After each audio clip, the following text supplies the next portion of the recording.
Fala Nono, tudo bem com vocês? Essa semana o Centro de Mídias finalmente falou sobre o uso das energias eletromagnéticas acima do espectro de luz visível, né? As ondas de alta frequência, os usos que eles têm e também os impactos que podem causar, tanto positivos quanto negativos. E eu estava ansiosa por esse momento, né? Não sei, eu acho que eu tô assistindo muito Dark, que tem lá a usina nuclear, e aí eu tô pensando muito em radioatividade. Eu tenho sonhado com o barulhinho daquela maquininha que mede radioatividade fazendo na minha cabeça. Eu acho que é excesso de... Eu tô maratonando a série aqui. E aí, assim, eu sempre gosto muito de falar dessa parte das radiações de alta frequência, porque elas têm muitos usos importantíssimos nas nossas vidas, mas ao mesmo tempo são extremamente perigosas. E aí eu volto a dizer, ultimamente eu ando falando muito isso, parece até que eu sou viciada né, no Homem-Aranha, e nem sou tanto assim, mas é a frase que eu gosto bastante, com grandes poderes vem grandes responsabilidades. A radiação de alta frequência é um grande poder, né? Ela tem uma energia muito alta que pode ser usada para coisas fantásticas, muito boas, muito importantes para nós, mas que também pode ser muito perigoso. Então a gente tem que usar com muita responsabilidade, né? Então, quais são as ondas de frequência acima da luz visível, né? Então, a última cor que a gente enxerga, né, a maior frequência de onda eletromagnética que a gente consegue enxergar é a cor que a gente chama de violeta, né? Então, a primeira onda que tem aí acima a gente chama de ultravioleta, porque está acima do violeta, ultravioleta, né? Então, o ultravioleta, depois do ultravioleta vem o raio-x e as mais potentes, né, as que carregam maior energia, maior frequência e menor comprimento de onda, são as pequenininhas, os raios gama. Então, o que a gente tem? A gente consegue ter um uso para todas elas, né? O raio ultravioleta, os ultravioletas a gente fala bastante quando vai falar de problemas na pele, né? Do como que é importante a gente usar o protetor solar e tudo mais. Por quê?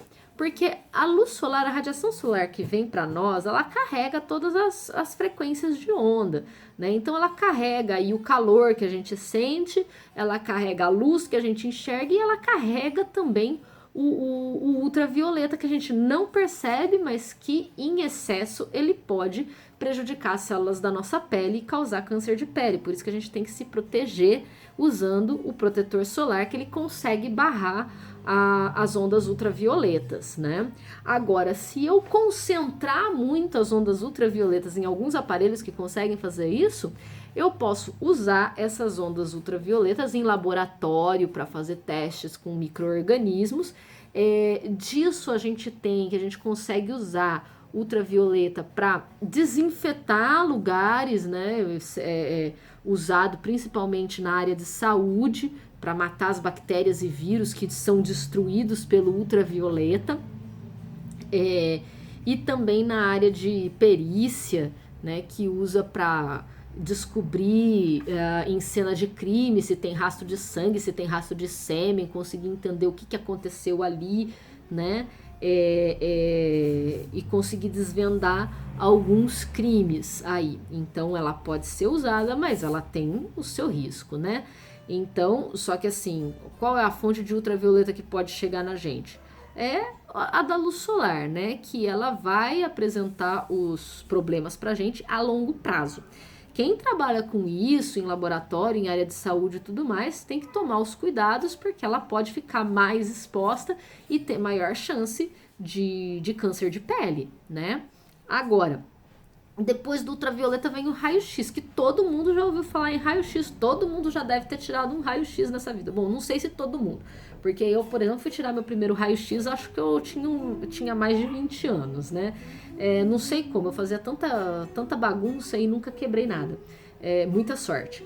Mas quando a gente se machuca de alguma forma, que pode achar que a gente quebrou alguma coisa ou deslocou alguma coisa do nosso esqueleto, né? Primeira coisa que o médico fala é para tirar um raio-x, né? O raio-x ele vai conseguir atravessar a minha pele, os meus órgãos mais moles, e não consegue atravessar o osso, por isso que ele forma a imagem do osso, né? Porque aí no osso ele reflete e forma a imagem do osso, e aí dá pra ver se tá em algum lugar quebrado, fraturado, alguma coisa assim, ou trincado, sei lá. O raio-x também não é usado só na medicina, ele é usado, por exemplo, em análises de coisas de arte, né, quadros, para descobrir o método que o artista usou, né? Então dá para ver no fundo de uma pintura, de alguma coisa assim, dá para ver o esboço dele. Muitos mostraram que eles começaram com ideias completamente diferentes, e dá para ver também se é falso, né? Então muitas vezes o raio-x mostra que, olha, esse não é o padrão do cara, né? Olha, essa tela não é da época do cara, é de outra época, então é falso, tal, né? Então se descobre esse tipo de coisas. Então tem essa importância também, e tem a importância na medicina aqui. E os raios gama, né, que são mais utilizados na produção de energia elétrica nas usinas nucleares. Então, os raios gama são as ondas que são emitidas pelos materiais radioativos, que tem o núcleo lá instável, porque está muito pesado, tem nêutrons a mais, eles estão querendo sair de lá, tal, e aí eles saem e desintegram esse núcleo, né? A gente chama de fissão nuclear, fissão, né? Essa quebra, desintegra, vira substância diferente, né? Quais são os elementos que tem isso naturalmente? A gente tem aí o rádio, que foi o primeiro que foi encontrado, é um elemento chamado rádio, por isso que chama radioatividade a emissão dessa energia. A gente tem o plutônio, o urânio, que é o mais famoso deles, e o material césio-137, que é colocado dentro dos aparelhos de raio-x para ele poder funcionar. Então, para poder emitir aquela onda de raio-x, é preciso um elemento químico lá dentro que emite raios gama, né? Então, vocês vejam a complexidade que é tudo isso. Então, a gente usa aquele material super radioativo aqui também na medicina. A gente usa essa radiação aí dos materiais radioativos que liberam raios gama para a produção de eletricidade, que em alguns lugares ainda é difícil conseguir produzir eletricidade, porque as termoelétricas, que era queimar coisa lá atrás, elas poluem demais, não dá para usar. As hidrelétricas tem lugar que não tem fonte de água suficiente. A solar tem lugar também que não tem energia solar suficiente, como no norte da Europa, que faz muito frio, invernos rigorosos, muito tempo com pouquíssima luz solar. E a eólica ainda é bastante cara e bastante difícil a tecnologia de implantar. Alguns países já estão implantando, mas está ainda nesse processo de transição. Então tem países que dependeram por muito tempo e que ainda dependem das usinas nucleares, né? Então, é muito importante para elas, para fornecimento de energia elétrica para todas as coisas que se faz no país, inclusive as coisas importantes, como escolas, hospitais, né, tudo isso. Então, são usadas aí de forma bastante importante. Bom, mas mesmo com todos esses usos, né, a gente tem que pensar nos efeitos que eles podem causar. Esses tipos de radiação são radiações que a gente chama de radiação ionizante. A radiação ionizante é aquela que tem comprimento de onda pequenininho, pequenininho, pequenininho e muita frequência, muita energia. Então eles conseguem entrar lá no nível do átomo, atingir o núcleo do átomo e ionizar esse átomo, ou seja, quebrar esse átomo, e aí forma íons, né? Eles saem carregados eletricamente, porque tem uma quantidade diferente de prótons e elétrons nos átomos novos formados e tudo mais, né? Então ele tem essa capacidade de destruir lá o átomo. É por isso que isso é preocupante, porque o nosso organismo é formado de quê? De célula. Dentro da célula eu tenho o DNA. O DNA é uma molécula formada por átomos. E aí, se uma radiação ionizante vai lá e consegue entrar no nível do DNA e quebrar esses átomos, eu causo defeitos dentro do meu DNA. É aí que causa o câncer, né? É aí que vem o problema dos cânceres que a gente fala, como câncer de pele, no caso do ultravioleta, e também de todos os outros. Quem trabalha com raio-x precisa se aposentar mais rápido porque ele está muito exposto à radiação ionizante para ter menos risco dele ficar com câncer por causa de tanto tempo exposto àquilo. Isso porque ele usa todo um macacão de chumbo para barrar, fica atrás daquele paredão de concreto grosso e tudo mais, mas ainda assim existem riscos, né? Então isso que é radiação ionizante, a gente precisa tomar muito cuidado com elas. Por isso que as usinas nucleares precisam de um protocolo de segurança gigantesco, porque qualquer vazamento vai atingir áreas enormes, né? E vai ficar por muito tempo essa energia, né? Então o que aconteceu em Chernobyl, aquela explosão toda? Atingiu quilômetros e quilômetros e quilômetros em volta da usina, que não se pode morar mais lá até hoje. Isso foi em 86 e não se poderá morar lá por muito tempo ainda. Tem gente que é teimoso e continua morando lá, né? Tem a questão de que era o único lugar onde ela conhecia como lar e tudo mais, a questão afetiva, psicológica das pessoas, né? Sem julgamento, mas elas resolveram se expor a esse risco, e muitas delas podem ter problemas com câncer e morte prematura por causa da exposição que elas estão sofrendo lá. É claro que, né, tudo tem suas exceções, tem gente que tem sorte, consegue passar mais ou menos ileso, mas tem sim sempre tem suas preocupações. A imensa maioria das pessoas sofre alguma modificação com ficar morando lá, né? Então, quando Chernobyl explodiu, foi uma onda de protestos contra usinas nucleares, porque todo mundo ficou morrendo de medo daquilo. Chernobyl, com a explosão, a radioatividade foi pelo ar e atingiu a Europa inteira, as nuvens com radiação, né? Fukushima, agora em 2011, né, bateu um tsunami lá, quebrou a parede, vazou material radioativo pelo Oceano Pacífico e espalhou pelo Oceano Pacífico inteiro. Chegou na costa dos Estados Unidos, chegou na costa da América do Sul, lá no Chile, né, essas coisas. Então, tem uma grande preocupação com isso. São impactos que podem ser causados tanto a nível ambiental quanto a nível social, né, na saúde das pessoas, né, que são bastante preocupantes, que tem que se tomar muito cuidado. Então as historinhas que a gente sempre conta é Chernobyl e o acidente com o Césio 137 em Goiânia, né, que também os catadores foram lá e encontraram no meio de um prédio abandonado uma cápsula de raio-x que eles não sabiam do que era, não tinha aviso nenhum, eles eram pessoas sem instrução naquela época, ninguém sabia sobre questões radioativas, tinha acabado de acontecer Chernobyl, aqui no Brasil nem tinha chegado essa informação, não tinha usina nuclear aqui, né? Imagina que a pessoa ia esperar alguma coisa do tipo.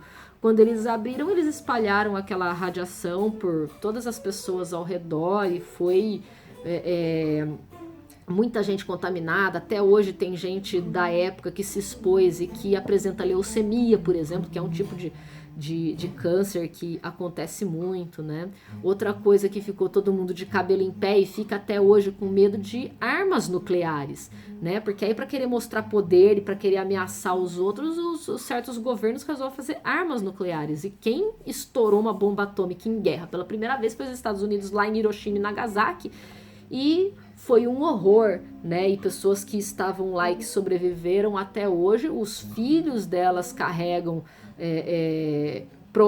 chances de desenvolver cânceres por causa das modificações que os pais sofreram naquela época lá, né? Então é muito preocupante, as pessoas estão sempre pensando nesses perigos, mas também tem seus usos muito importantes. Outro uso importante da radiação ionizante são alguns elementos que têm essa radiação ionizante, por exemplo, iodo.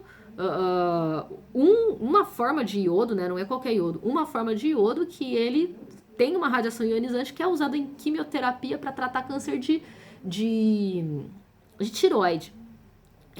Por quê? Porque a tireoide ela absorve o iodo radioativo, e aí o iodo radioativo ele mata as células cancerígenas, então é uma forma de tratamento. A pessoa quando vai lá e toma isso, eles falam para ela ficar longe de outras pessoas, isolada por alguns dias, porque ela está emitindo radiação. A radiação ela vai, né? Ela vai assim, parece, se fosse antigamente ia falar que era magia, né? Então, para esses tratamentos, radioterapia também usa radiação ionizante para tratar outros tipos de cânceres, para matar as células cancerígenas, né? Então, é muito importante, mas também é necessário muito cuidado, porque já teve muitos acidentes e tem também muitas ameaças de guerra nuclear e de todas essas coisas, né? É muito interessante caçar por aí coisas que falem sobre, tomar cuidado para não pegar aquelas coisas que são muito fantasiosas, né? Por exemplo, quando alguém fala de pessoas mutantes em Chernobyl, isso não existe, tá? O efeito da radiação na pessoa que já nasceu é causar o câncer, e na pessoa que ainda não nasceu é causar má formação. Ela pode nascer sem membros, ela pode nascer com o cérebro deformado e ter problemas neurológicos e tudo mais, mas não aquelas aberrações que a gente imagina de chifre, de 3 olhos, de cara fantasmagórica e aquelas coisas bizarras, não, né? Então tomar cuidado com essas coisas mais fantasiosas, mas existe muita coisa falando, né? Sobre o acidente de Chernobyl, sobre o acidente com o Césio 137, sobre o acidente de Fukushima, né? Enfim, muitas coisas aí que a gente pode pesquisar e descobrir sobre essa questão da radioatividade, tá?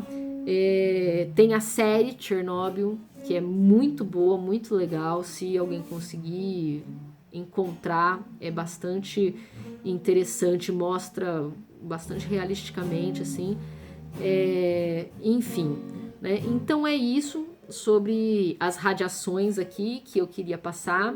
Eu coloquei aí para vocês uns 3 exercíciozinhos, tá? E eu espero que vocês se interessem pelo assunto e pesquisem mais coisas aí, mais curiosidades sobre isso, porque é muito interessante de se saber, ok? Então, é isso. Até a próxima. Tchau!